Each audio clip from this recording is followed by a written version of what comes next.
alaykum aziz hamyurtlar. Yurtimizda eng ulug' va qadrli bayramlardan biri O'zbekiston Respublikasi Mustaqilligi kuni yaqinlashib kelmoqda. Shu munosabat bilan Andijon shahar 1-oilaviy poliklinikasida ham bayramona kayfiyat hukm surmoqda.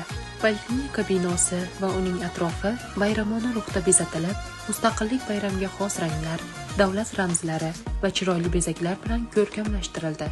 Bu esa xodimlarimiz va tashrif buyurayotgan fuqarolarda bayramona kayfiyatni uyg'otmoqda. Mustaqillik bizga tinch va osoyishta hayot kechirish, milliy qadriyatlarimizni asrab-avaylash, o'zligimizni anglash hamda kelajagimizni o'z qo'limiz bilan bunyod etish imkonini berdi. Bugungi kunda mamlakatimizda barcha sohalar qatori sog'liqni saqlash tizimida ham keng ko'lamli islohotlar amalga oshirilmoqda.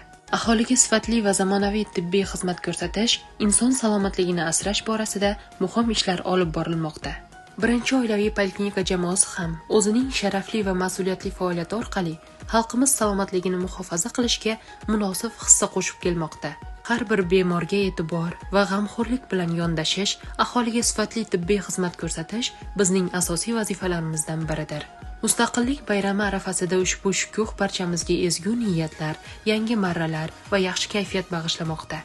Yurtimiz tinchligi, xalqimiz farovonligi va osmonimiz musaffoligi eng katta boyligimizdir. Shu munosabat bilan 1-oilaviy poliklinika jamoasi O'zbekiston Respublikasi Mustaqilligining qutlug' bayrami bilan barchani samimiy muborakbod etadi. Xonadonlaringizdan fayz va baraka, qalblaringizdan quvonch, hayotingizdan tinchlik va xotirjamlik hech qachon arimasin.